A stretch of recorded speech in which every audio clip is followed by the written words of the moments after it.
thank everyone for coming today. It's an honor to be here. It's an honor to be in the presence of so many those that served our country, and those of you that are continuing to fight the good fight of making sure that everyone is recognized for those services. The continuing fight goes on to make sure that everyone is recognized and that we keep them in our thoughts. Going forward, and that we elevate that discussion. We continue to elevate that discussion. Working at the State House and being a state representative, we have a veterans committee that's very active.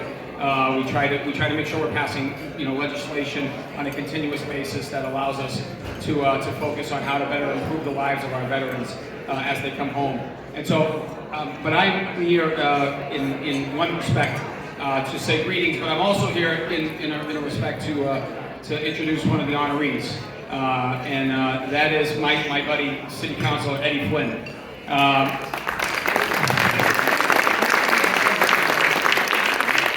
As many of you know, Ed served in the U.S. Navy, and if you didn't know that, make sure you know that by wearing his Navy hat everywhere he goes to remind him of his service. But not only is he, not everyone thinks of him in that way necessarily for doing our work, because he is such an effective city councilor in protecting, constituent services and protecting the rights of our citizens here in not just in the city but in the Commonwealth.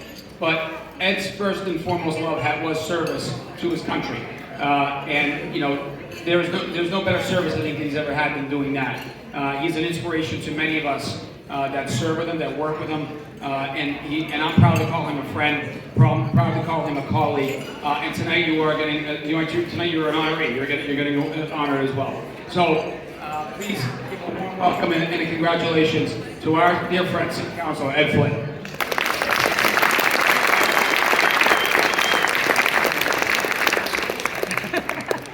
General want to say something. I'm sorry, General. You go next. For all his deeds and accomplishments, he best exemplifies the spirit of Senator George Frisbee Hoare. So, Ed, congratulations, and thank you for all your community support.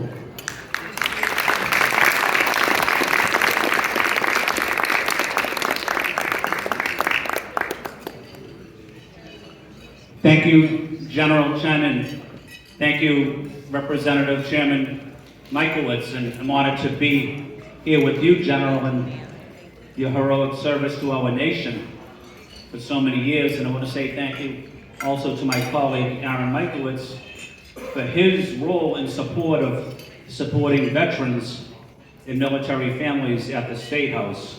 Aaron and the state legislature played a critical role in support of our veterans. So I want to say thank you to you, Aaron, and to you, General. I'm honored to be here with both of you. As Aaron mentioned, I had the opportunity to serve 24 years in the military, in the Navy, and I only bring that up because I was stationed across the world. I was in the Persian Gulf. I was in Guantanamo for a year, and I served with a lot of men and women from the AAPI community, from the Chinese community, from the Asian community. And what I really observed is their love of our country, their service to our country, their sacrifice of their family.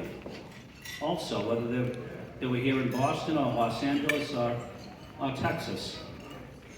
But then I also realized during the pandemic that we saw a lot of hate crimes against the Asian community here in Boston and across the country. And I'm thinking back, and I'm saying to myself, here are these elderly women, Chinese women or AAPI women, and I'm thinking of their grandsons or granddaughters, or nieces and nephews, that are serving in harm's way for our country. And their grandparents are getting beat up or assaulted because of their Asian roots. And so that really stuck with me, because, we should be celebrating the Chinese community, the Chinese American community, the AAPI community for their service, for their sacrifice here in Boston, making this a better city. making the United States a better country. So I'm honored to be here with my colleagues in government, Rob Santiago and his team. I'm honored to be with some of my friends from Josiah Quincy School as well, but also to the Chinatown community, the Chinese community across Greater Boston. I'm honored to be with my friend Michael as well, and so many others, and David from the public library. But honored to be here with you to represent my colleagues in city government, along with Mayor Wu, and we're just so honored to have wonderful friends and supporters that are really committed to social and economic justice, such as yourself. Thank you very much.